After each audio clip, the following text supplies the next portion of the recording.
today, the activity that has just been there, we invited the school delegates representing our union, the one we are calling Uganda Professional Humanities Teachers Union, that broke off from the mother union, the one we are calling UNATO. This union comprises of secondary teachers of arts, lecturers of PTCs, lecturers of NTCs, and lecturers of UCC, together with the non-teaching staff of the arts background. So we have called for this meeting here to simply sensitize our members, more especially the teachers of arts background, that on 6th of June we are going to have an instruction upon receiving a feedback from our line ministries of public service, Ministry of Education, that the money for the arts teachers, which was supposed to be enhanced during this coming financial year, that it is not there.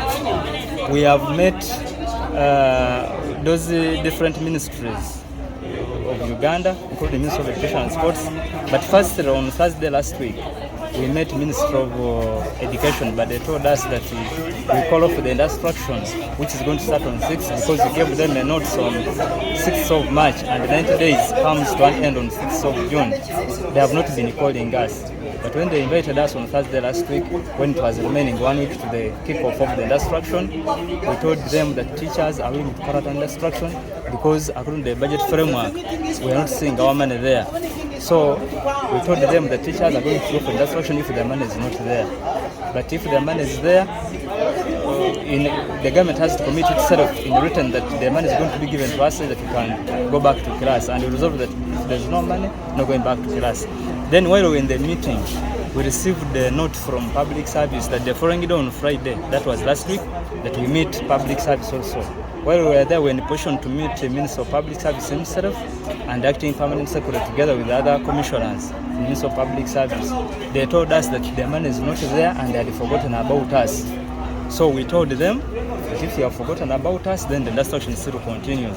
They told us that we only wait until Uganda sells its maize, its Irish to neighboring countries like Rwanda, and after it getting profits from the maize and Irish potatoes, that is when they will have the money to increase our salaries.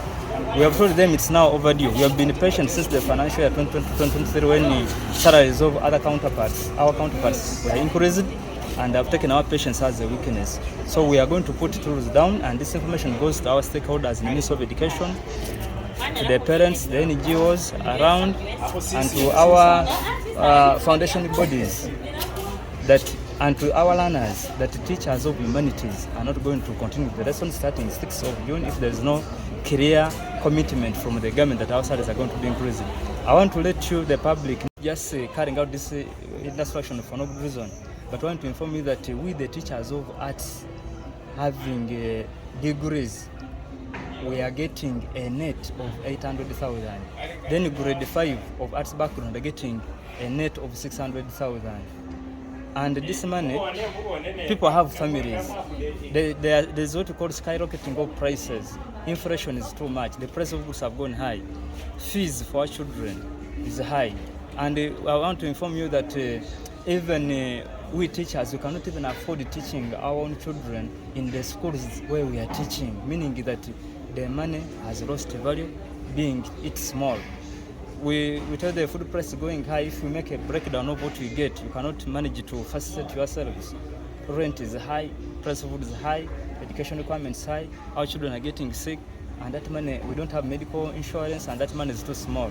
So I want to inform the general public that if the government doesn't look into our issues, amidst different information we have been giving to them, different reminders, we are not going back to school. We have informed the Speaker of Parliament, we have written different relevant offices, but we see there is no clear response. That's why we have resorted to the instruction as our last resort upon engaging the government in different interactions, and they have not given us a positive feedback. That's why we have resorted to instruction as the only means. And our instruction as teachers, as professionals, we are not going to carry sticks, stones that we are going to fight. No, for us, we shall just sit at home. No lessons.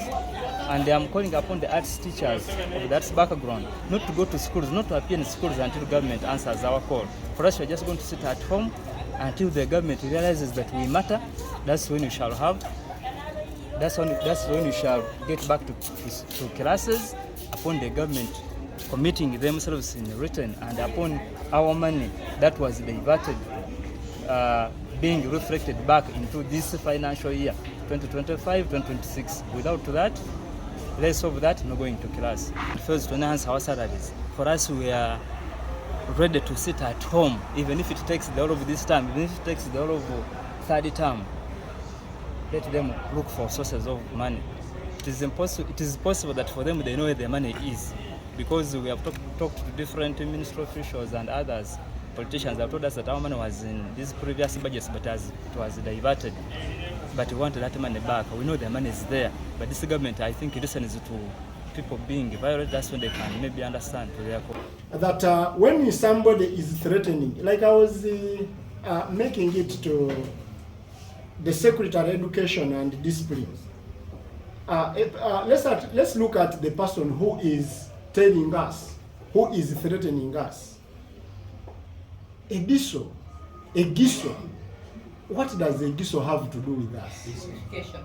Let's see. Let's look at some of these people. Let's ignore them, because, like we have said, they don't employ us.